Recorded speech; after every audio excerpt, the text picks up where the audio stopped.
हमेशा रिश्ते बनाने से बचने की कोशिश करती आई थी। अभी के अपना प्यार जताने से वो झटका खा गई। वो अभी और उसके परिवार या पृष्ठभूमि के बारे में कुछ नहीं जानती थी। वो खड़ी हुई उसके चेहरे के हर लक्षण को, हर बदलते भाव को देखती रही।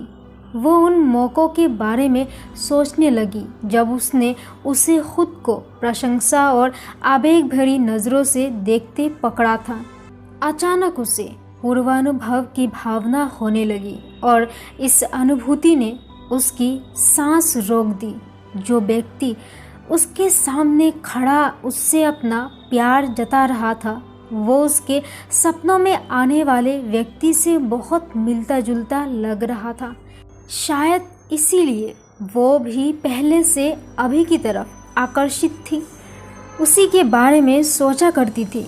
वो कब अभी के प्यार में पड़ने लगी, इस क्षण से पहले तक ये बात उसकी समझ में क्यों नहीं आई कि वो भी अभी से प्यार करती है। वो अपनी भावनाओं में उलझी हुई थी और उनसे समझौता करने की कोशिश कर रही थी। इस दौरान सहमत की चुप्पी अभी को सन्नाटे से भर रही थी, क्योंकि वो समझ नहीं पा रहा था कि सहमत क्या सोच रही है। अगर वो उसे अस्वीकार कर देगी तो क्या होगा? ये भावना हमेशा उसका पीछा करेगी। इनकार का डर अभी से उसके दिल के धड़कनें रोक रहा था। उधर सहमत ने अपनी भावनाओं को बढ़ने देने का फैसला किया। वो इतने दिनों से इस अनुभव की ही प्रतीक्षा कर रही थी और अब एक अवसर लेने को तैयार थी। अपनी भावनाएं अभिव्यक्त करने के प्रयास में उसने सिर हिलाया। उसकी आंखों से आंसुओं की धारा बहने लगी। वो मुश्किल से फुसफुसाते हुए ये कह पाई, हाँ। हाँ क्या सहमत? निराशा के साथ अभी ने पूछा। सहमत ने अभी की तरफ देखा। उसकी आंखों में वही भावपूर्ण उत्तर था जिसकी वो उम्मीद कर रहा था। पर सहमत एक कदम और आगे बढ़ते हुए कहा, मैं भी तुम्हें प्यार करती हूँ। बस इसे समझने में इतना लंबा समय निकल गया। अभी का चेहरा राहत से भर उठा, जैसे किसी अदृश्य शक्ति से प्रेरित होकर उसके हाथ सहमत के हाथों से मिली तो उसकी उंगलियों ने उत्तेजना और आवेग से उसकी हथेलियों को पकड़ लिया।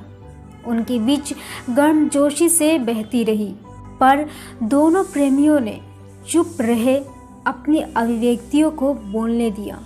कुछ क्षण बाद अभी ने चुप्पी तोड़ी। जब तुमने अपना सिर हिलाया तो मैंने सोचा तुम मना कर रही हो। सहमत ने शर्मा कर अभी के कंधे पर सिर रख दिया। अगर ये सपना था तो वो उसे जगाना नहीं चाहती थी। उसके पैरों पर पट्टी बंधी थी, पर उसका दिल पूरी तरह अच्छा हो गया था।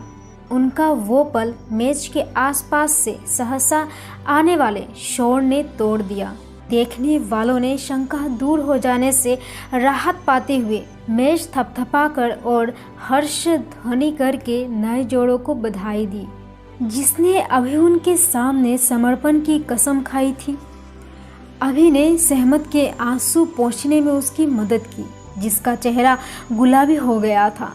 वो शर्माना, मुस्कुराना और रोना सब एक साथ कर रही थी, जिसकी चुगली अभी की कमीज पर पड़े दाग कर रहे थे और जिसे सब देख रहे थे।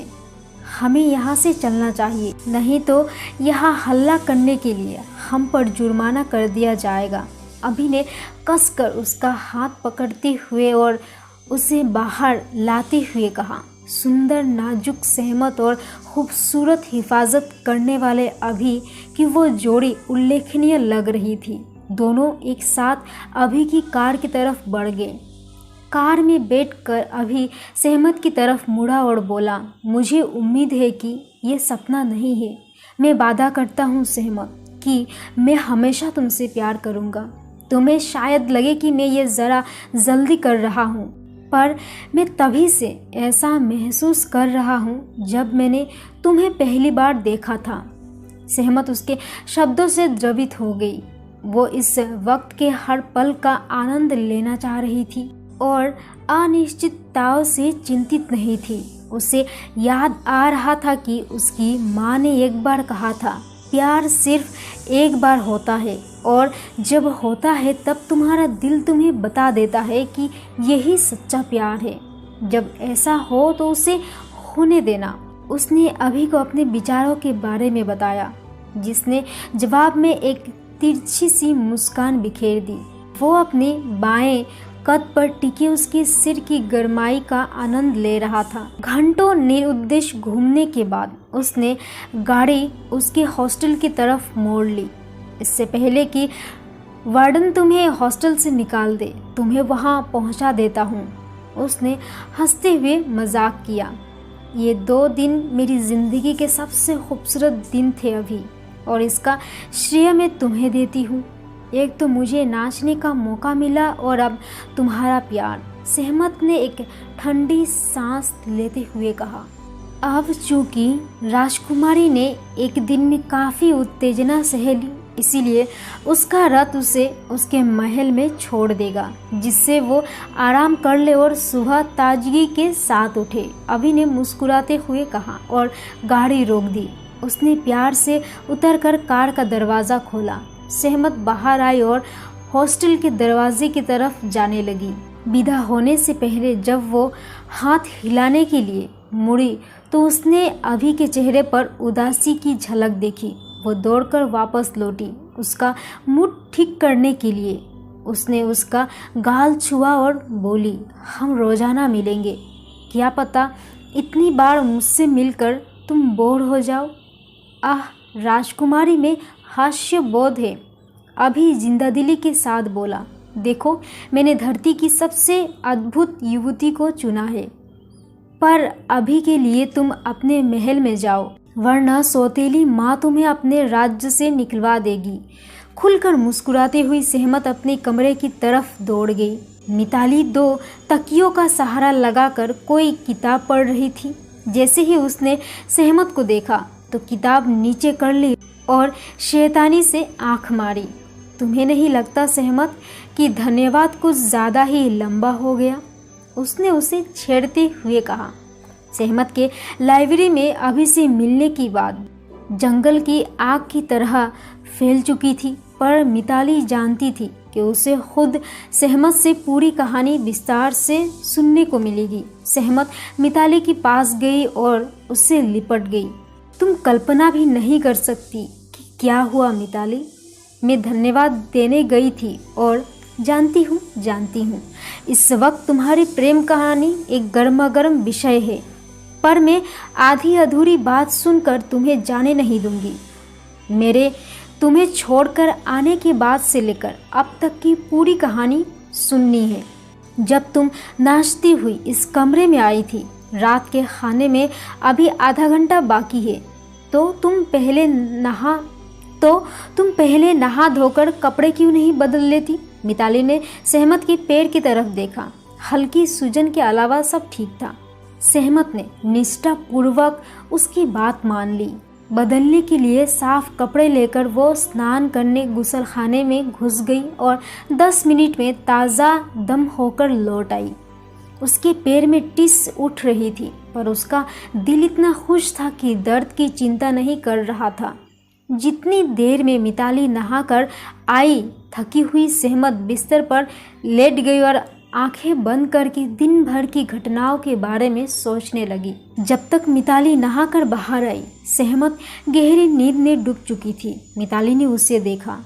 उसने कुछ मौक़ों पर स्त्रियों के अधिकारों से जुड़े मुद्दों पर चर्चा करने के दौरान सहमत की प्रतिक्रिया देखी थी। तब घाटी की इस शर्मीली अल्पभाषी युवती ने एक सक्रिय कार्यकर्ता का लवादा पहनकर स्त्री की स्वतंत्रता से जुड़े मुद्दों पर आवेग से बहस की थी। पर इस वक्त यहाँ वो अपने सपनों में खोई हुई कोमल और नाजुक लग रही थी। उसका भोला चेहरा एक अद्भुत क्रांति से चमक रहा था। उसकी भाव भंगिमा में एक गहरा संतोष था। वो पूरी तरह शांति से सोई थी और शायद अभी का सपना देख रही थी। आखिर उसके अंदर की मीरा ने अपना कृष्ण ढूंढ लिया था। हॉस्टल के उस साधारण कमरे में दाखिल होकर धूप खिड़की के पास सोती लड़की के चेहरे का चुंबन लेने लगी। सहमत अंगड़ाई लेते हुई आराम से जागी और कमरे में चारों तरफ नजर दौड़ाकर अपनी रूममेट मिताली को ढूंढने लगी, जो अभी भी सो रही थी।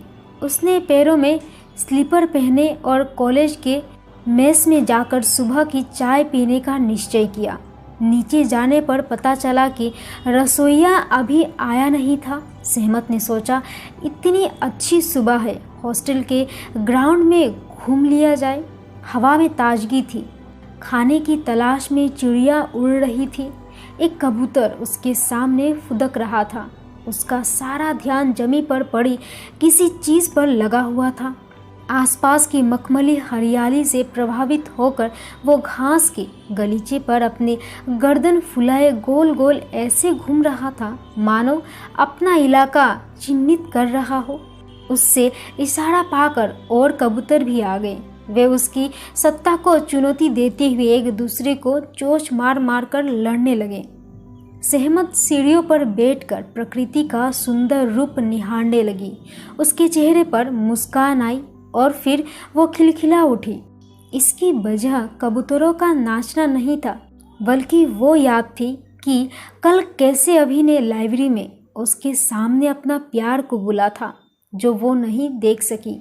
वो उसके अपने चेहरे की चमक थी, एक स्वाभाविक चमक जो दुनिया के किसी भी श्रृंगार प्रसाधन से नहीं आ सकती थी। सहमत अपने ख्यालों में खोई थी कि तभी रसोइया आ गया। सहमत को अकेले शांति से बैठा देख वो मन ही मन उसे सहारे बिना नहीं रह पाया। उसने देखा कि वो शर्मा रही थी, पर ये नहीं समझ पाया कि क्यों, पर वो उसकी परवाह करता था। इसीलिए उसे खुश देखकर वो भी खुश था। ट्रे में एक चाय लेकर वो उसकी तरफ गया। गुड मॉर्निंग मिस सहमत, मैंने आपके कल के लाजवाब नाच के बारे में सुना। बधाई हो, आप हमेशा ऐसे ही सफल होती रहो।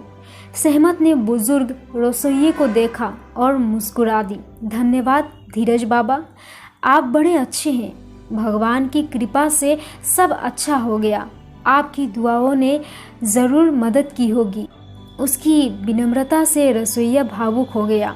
चाय की ट्रे सहमत की ओर बढ़ाते हुए अपने आसमान की ओर इशारा करते हुए कहा, वो आप जैसे सरल और जोशीले लोगों को रोज नहीं बनाता। मीराबाई की भूमिका कोई आसान काम नहीं है। यही वजह है कि वो खास भूमिकाओं के लिए खास लोगों को चुनता है। सहमत ने शालीनता से उसके तारीफ और चाय स्वीकार की। इसके सीधे साधे शब्द में बहुत बड़ी शिक्षा छिपी है, उसने सोचा। जल्दी से चाय का एक घूंट भरकर उसने तारीफ में भौवें चढ़ाई और एक और चाय के कप के लिए अनुरोध किया। रसोइये ने वो ला दिया। दोनों प्याले लेकर उसने अपने कमरे में जाने के लिए सीढ़ियाँ चढ़ना शुरू किया। सीढ़ियों पर वो कुछ दूसरे जल्दी उठने वालों से टकरा गई, जो सुबह की चाय के लिए भागे जा रहे थे।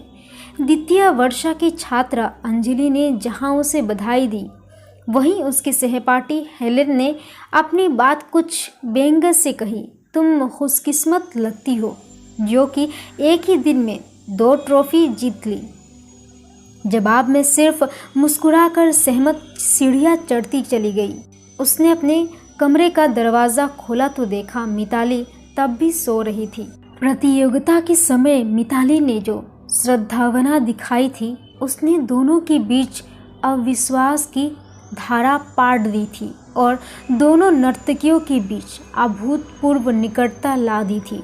उठो कुंभकर्ण, दासी आ गई है, वो बोली।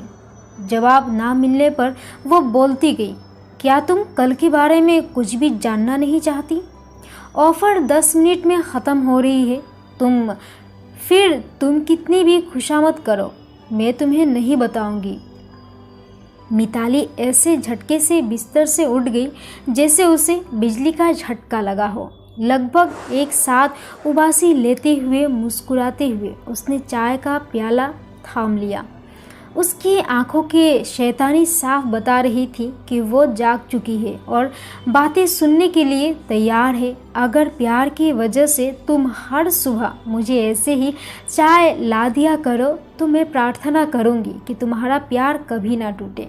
सिर्फ आज की सुबह प्रिय मैं जल्दी उठ गई थी तो सोचा तुम्हारे लिए कुछ अच्छा कर दूं। सहमत ने परिहास किया। फिर उसने अपना तकिया उठाकर अपनी गोद में रखा और मिताली के बिस्तर पर बैठ गई ताकि उसे कल की घटना के बारे में विस्तार से बताकर उसे प्रसन्न कर सके। उसने सीढ़ियों पर हेलन द्वारा किए गए कमेंट का साथ उसका समापन किया।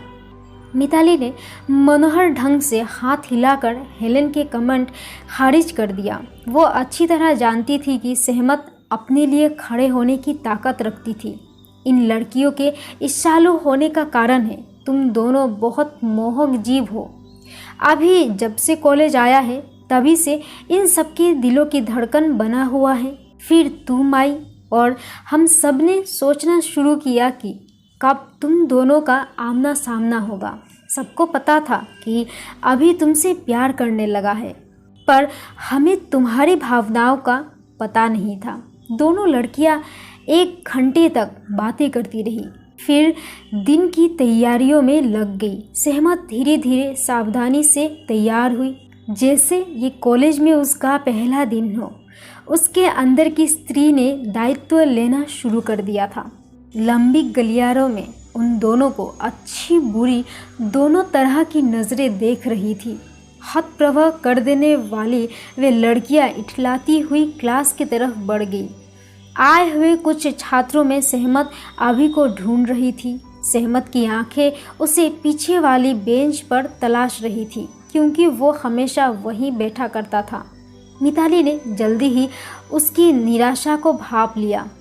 ओह, तो लड़की अब से लेक्चर सुनने की बजाय विहंगमय दृश्य देखने के साथ साथ प्यार का पाठ पढ़ने के लिए सबसे पीछे बैठना पसंद करेगी।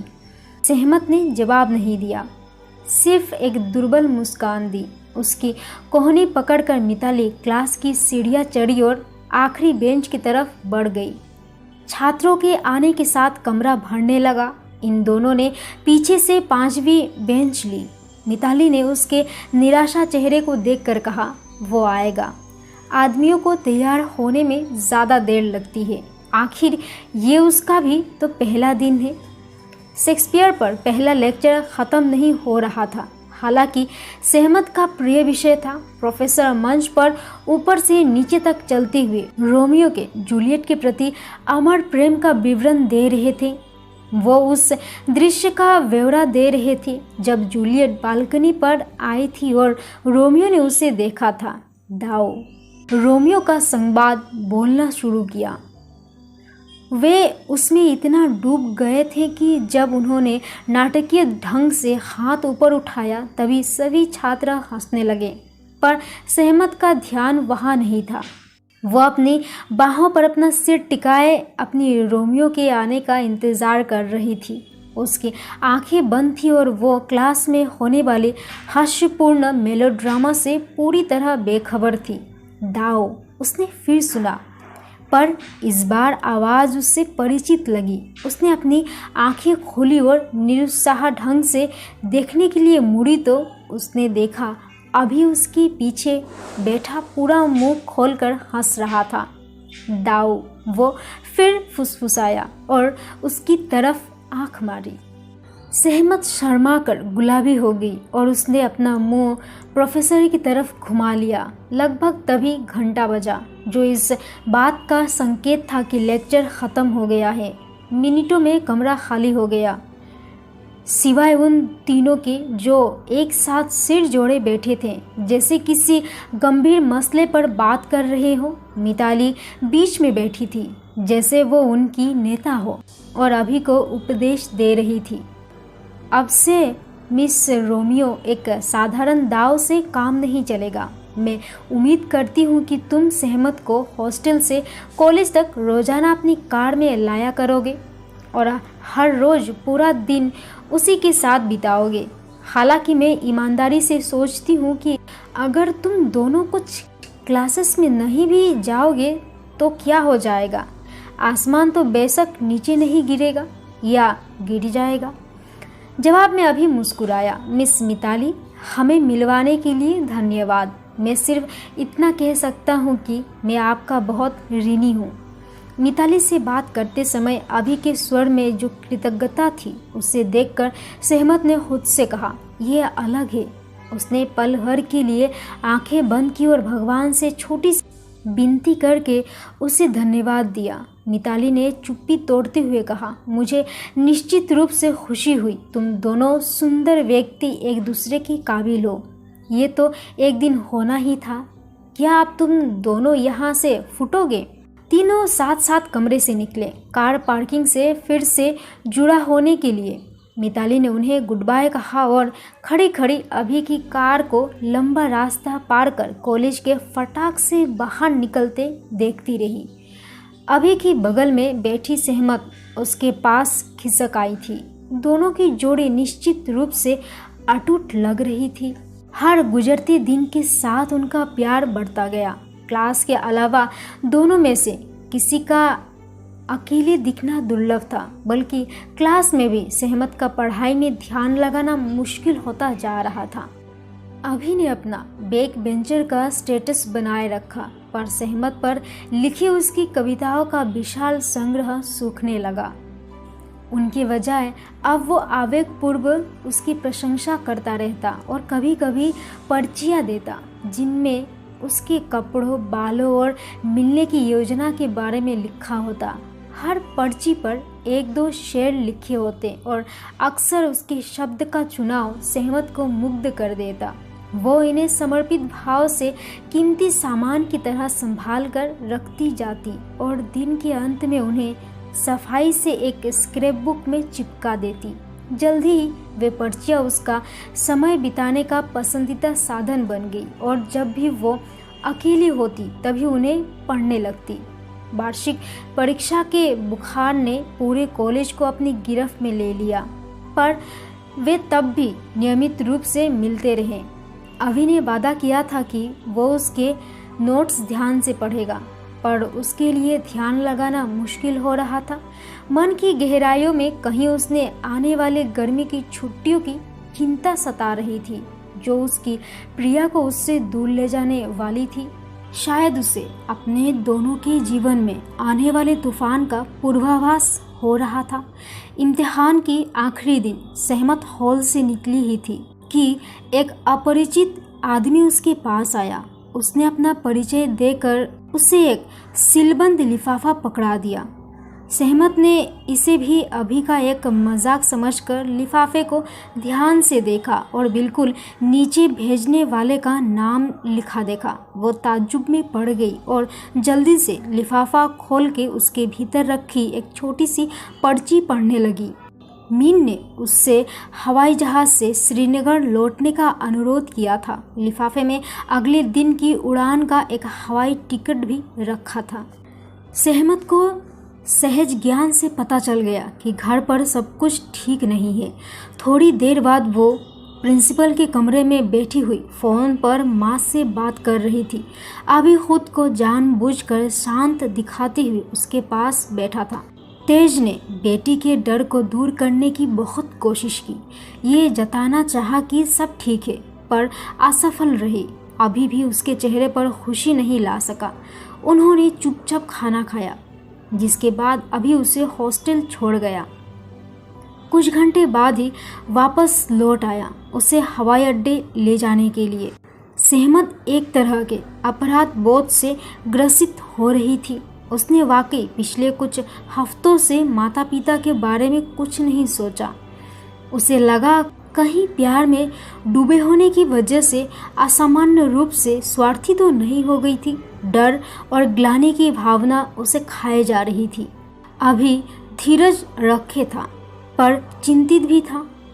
घर पहुंचते ही मुझे फ़ोन करना, अगर मेरी ज़रूरत हो तो बताना। मैं अगली उड़ान से ही पहुंच जाऊंगा। सहमत, क्या तुम सुन रही हो? सहमत अपने ख्यालों में खोई हुई थी। उसने अभी की तरफ तभी देखा जब वो उसे छोड़कर जाने लगी। उड़ान पर उसे चिंता ने कई तरह के विचारों के रूप में घेर लिया। क्या हुआ होगा जो उन्होंने मुझे इस तरह बुलाया है? पिता ने तो उससे बात भी नहीं की थी। क्या वे ठीक होंगे? उसने थककर आह भरी और खिड़की के बाहर देखने लगी, क्योंकि वो जानती थी कि घर पहुंचने तक उसे इंतज़ार करना होगा। घर पहुंचने के बाद सहमत धीरे धीरे जान गई कि क्या हो रहा है। उसे पिता की बीमार की पता चला और इस संभावना से कि उनकी मृत्यु हो सकती है, उसने एक दिन रोकर काट दिया। उसकी माँ धैर्य के साथ देकर देर रात तक उसे बात करती रही और सब कुछ समझाती रही। सहमत ने उन्हें अभी के बारे में बताया और दोनों अपने आंसुओं में राहत पाती रही। तेज ने सहमत को बताया कि उसे सीमा पार से खुफिया जानकारी इकट्ठा करने वाले नेटवर्क का हिस्सा बनाया जा सकता है।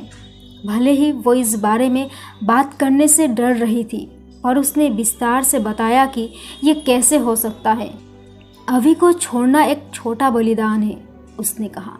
तुम्हारे पिता ने हमारे देश के लिए कड़ी मेहनत की है और बहुत खतरे उठाए हैं। वे चाहते हैं कि अब तुम ये काम संभालो और दूसरे पक्ष पर नियंत्रण रखने में मदद करो, खासकर ये जानते हुए कि अति आत्मविश्वास से भरे पाकिस्तानी जनरल युद्ध छेड़ने की धमकी दे रहे हैं।